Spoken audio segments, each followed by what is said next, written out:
Hey yo, wagwan my brothers. Hope you're having a fantastic day or night, and welcome to another Ever Crisis video. Today we are doing a shiji pool for Cloud's new weapon, the Locke's sword. Check it out, pretty cool looking, and yeah, basically you got another chance to get the Princess Guard ultimate weapon for Aaaaand, which is also really good if you haven't gotten it already. So for this banner you get Locke's outfit, which has physical and magical ward and physical ability mastery. I'm actually a pretty big fan of physical and magical ward because it's physical and magic defense plus 15%, which I think is actually really good in those more difficult fights, EX fights, etc. And then physical ability mastery is always pretty nice. So the weapon itself has a very good physical attack stat. It's got boost attack and boost ability potency, which is pretty unique. Definitely not the same old boost physical attack or boost HP or whatever. So it can be quite useful in different situations. And then for S abilities or support materia, it's got attack boost for fire, attack boost for ice, and attack boost for lightning. And that is because of its command ability. It's 4 ATB to do 1010% physical non-elemental damage to a single enemy with a normal crit rate, and then it raises fire damage, ice damage, and lightning damage by high potency at OB6 or more for 55 seconds, which is ridiculous. So very much an elemental weapon partner. So normally with the comparisons, I compare it to similar weapons regardless of which character owns it. But since there are no real similar weapons to Locke's sword, I'm going to compare it to, you know, the secondary or primary weapon that you would basically replace it with or use instead of. And for the first one, we are going to look at Zidane's sword.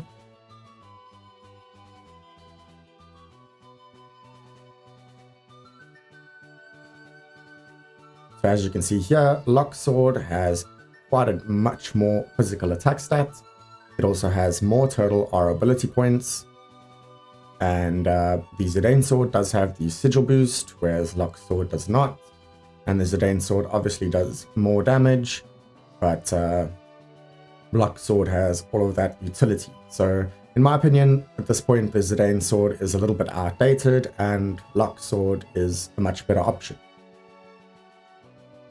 Next, we are going to compare it to the Glavenus sword, which is one of Cloud's best weapons. Here we can see the Glavenus sword actually has a higher physical attack stat, even if it's not by much. And same thing with the total R ability points. It's got a lot more. Not a lot more, excuse me. It's got R101, a little bit more than the Locke sword. And then it has an attack boost for fire and a circle sigil boost. So pretty decent there. Of course, it does do less damage, and you're basically just looking at the differences between the utility that they provide.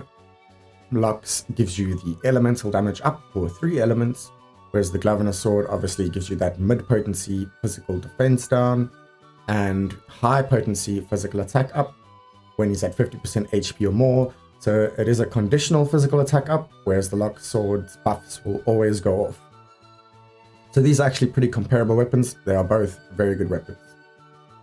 And then comparing it to the latest OP weapon for Cloud, the Bahamut Greatsword, which obviously has the highest physical attack stat.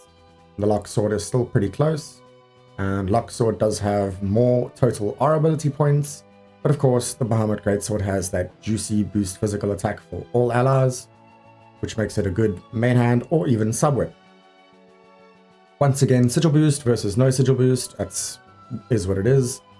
And Locke's sword does more damage, but Bahamut's Greatsword is 800% AoE, which makes it really good as well. And then again, you're comparing the elemental damage up versus the one-time haste and the fixed damage that you get from the Greatsword. And of course, the fixed damage is also situational, 50% HP or more. Whereas Locke's sword, as I said, it's just you're just gonna get the buffs regardless of the situation. So again, 2 really good weapons. I would say they're pretty comparable. Obviously, they do very different things.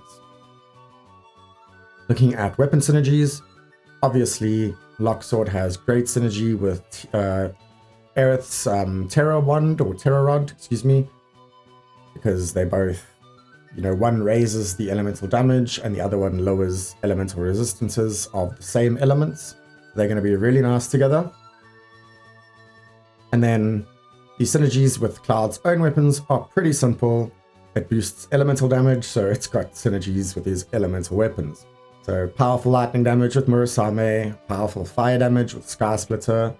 Enhanced sword, because they both have boost attack, has level 7 boost attack synergy, so that's pretty nice. And then of course stronger ice AoE.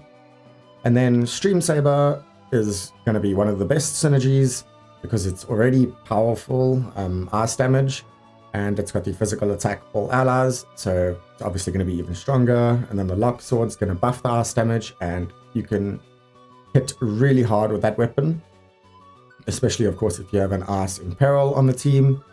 The only downside is that neither of these weapons have the normal boost physical attack, so you're going to have to invest in sub-weapons for that, but that's not too bad.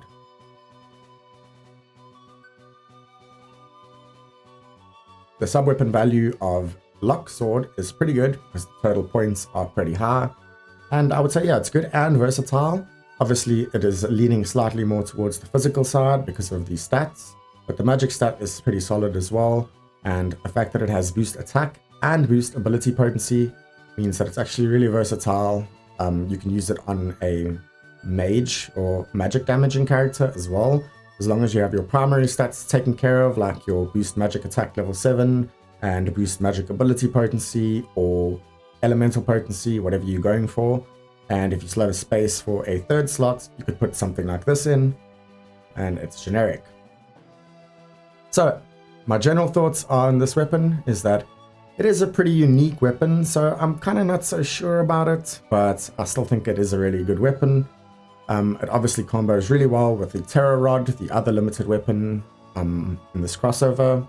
It has the third best physical attack stat in the game, so that's always solid. Also has a solid cast speed.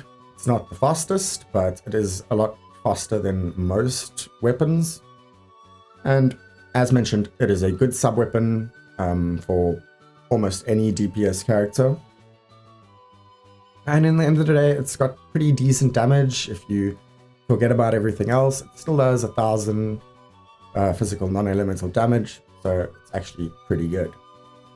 And then a couple of the other more specific thoughts that I had that you can consider when deciding whether to pull on this or not is that, as I mentioned before, it is harder to max out your boost physical attack with this weapon because it doesn't have boost physical attack of its own, especially if you combine that with the Stream Saber, which is going to be a really strong combo, but neither of those have boost physical attack, so you'll have to invest in boost physical attack sub-weapons, which honestly isn't that bad.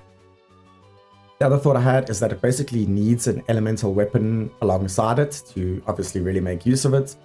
So weapons like that I've mentioned, Murasame, Stream Saber, Sky Splitter, etc. And because of that, you got to think about what are you going to trade out for it? What would you normally run alongside those elemental weapons? Likely some of his best weapons that go alongside these kind of weapons are weapons like Glavenus Sword and Bahamut Greatsword. So you've got to decide, weigh this weapon up against those weapons. So for example, against Glavenus Sword, is the elemental damage up better than the physical defense down and physical attack up? That's something you have to decide. It's obviously situational, so in an elemental dungeon, this will obviously be better, and in a non-elemental dungeon, the Glavenus Sword will probably do better. So it is still pretty good to have both. And then the Bahamut Greatsword, similar kind of thing. You got to weigh up the elemental damage up versus the single haste and fixed damage.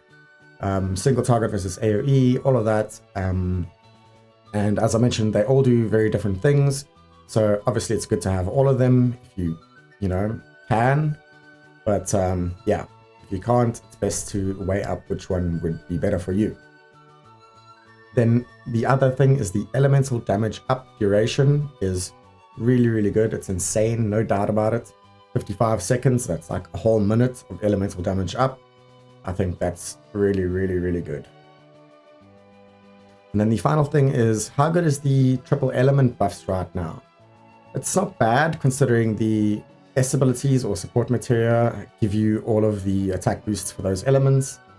But, you know, materia is just not very strong right now, so it's up to you to decide how valuable that is for you. And then, of course, it would be better if something like the duo summons actually did like mixed damage, but they don't, so that is what it is.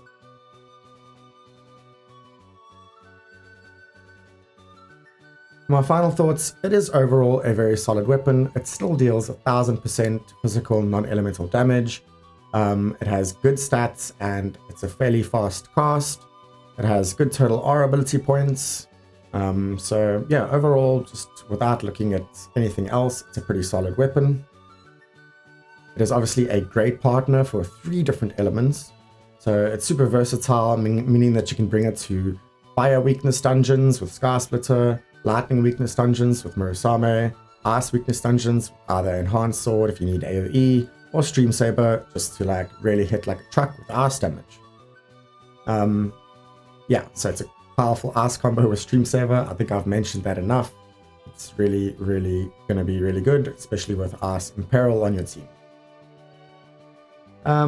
Next up, I said it's kind of conflicting with Glavenus because, you know, you might need to choose between the 2 of them.